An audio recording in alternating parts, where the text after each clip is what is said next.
लिंग निर्धारण।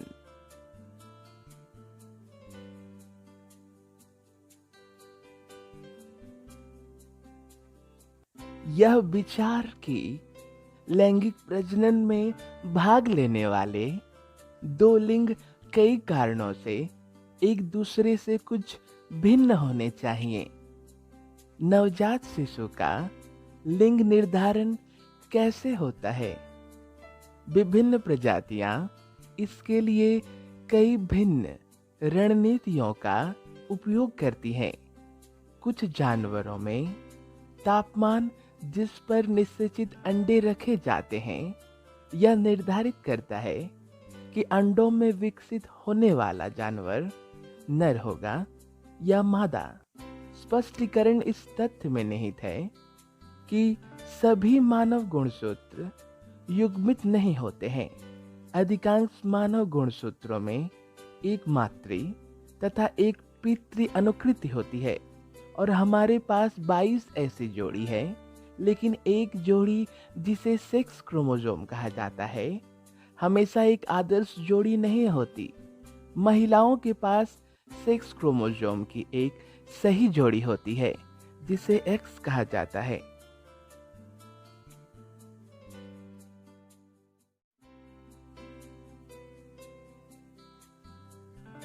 जैव विकास।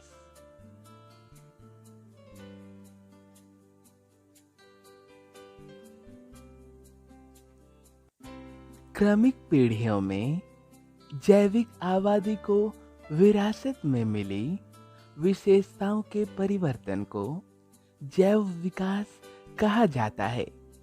वैज्ञानिकों ने सिद्ध कर दिया है कि इस पृथ्वी पर सरल एक कोशिकीय जीवों के रूप में जीवन का विकास होता है।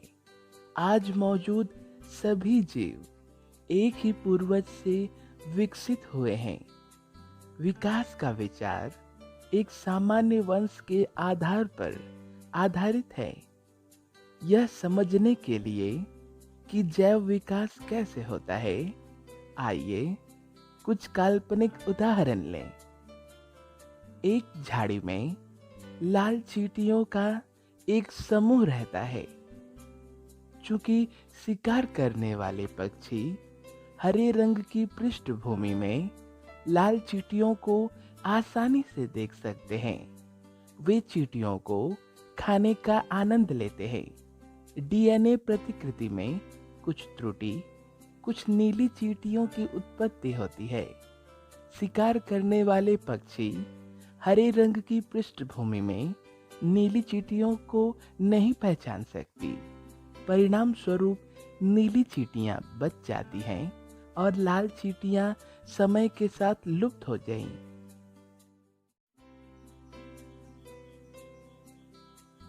विकास और वर्गीकरण। मूलभूत विशेषताएं।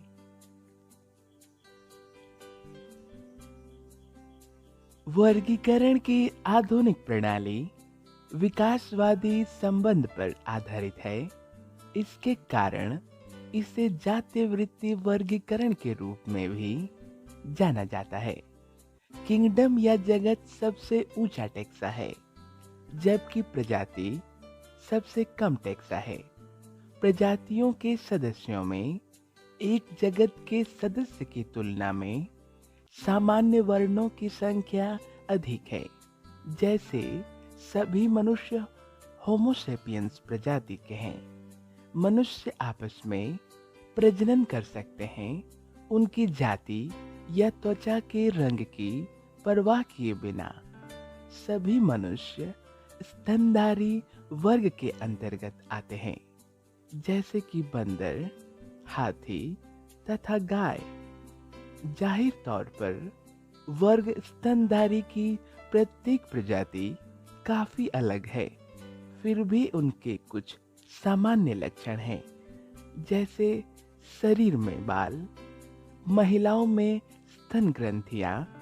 इसी तरह सभी जानवर यूकैरियोट्स हैं और उनकी कोशिकाओं में कोशिका भित्ति अनुपस्थित है। समानता या असमानता की मात्रा दर्शाती है कि सभी जानवर एक सामान्य पूर्वज से विकसित हुए हैं।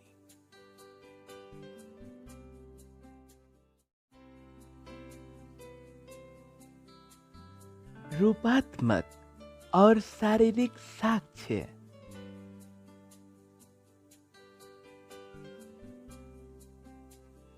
सभी जीवों में संरचनात्मक तथा क्रियात्मक इकाई कोशिकाएं होती हैं। यदि सभी जीवों की रचना अलौकिक शक्ति ने की है, तो उसने सभी जीवित जीवों में एक जैसी कोशिकाएं क्यों बनाई? यदि आप चिंपैंजी तथा मनुष्य के आकार को देखें, तो उनमें काफी समानता है। क्यों? यदि आप विभिन्न कशेरुकी के अग्रपादों का निरीक्षण करें, तो उनमें काफी समानता है। क्यों? यदि आप विभिन्न कशेरुकियों के मस्तिष्क का निरीक्षण करें, तो संरचना तथा कार्य में समानता है। क्यों? उपरोक्त सभी प्रश्न इशारा करते हैं कि जीवों के बीच एक संबंध है। विभिन्न व्यक्तियों के अंगों को 3 प्रकारों में वर्गीकृत किया गया है। वे हैं होमोलोगस, एनालोगस तथा वेस्टिजियल अंग। जिन अंगों की उत्पत्ति और संरचना एक समान होती है, उन्हें होमोलोगस अंग कहते हैं। जिन अंगों का आकार तथा कार्य एक समान होता है, उन्हें एनालोगस अंग कहते हैं। लेकिन उनकी उत्पत्ति तथा संरचना में भिन्नता होनी चाहिए। वे अंग जो अकार्यात्मक होते हैं और जीवों में कम हो जाते हैं, उन्हें वेस्टिजियल अंग कहते हैं।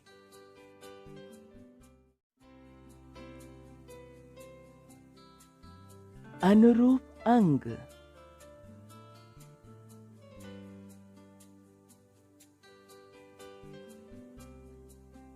जिन अंगों का आकार तथा कार्य एक समान होता है, उन्हें अनुरूप अंग कहते हैं। लेकिन उनकी उत्पत्ति और संरचना में भिन्नता होनी चाहिए। पक्षियों के पंख तथा चमगादड़ के पंख अनुरूप अंगों की एक जोड़ी का अच्छा उदाहरण है। पक्षियों के पंख अग्रपादों की सभी हड्डियों से बने होते हैं और पंखों से ढके होते हैं। चमगादड़ के पंख मुख्य रूप से डिजिटल हड्डियों और संरचना को ढकने वाली एक पतली झिल्ली से बनी होती है। फिर भी दोनों जीवों में पंखों का उपयोग उड़ने के लिए होता है।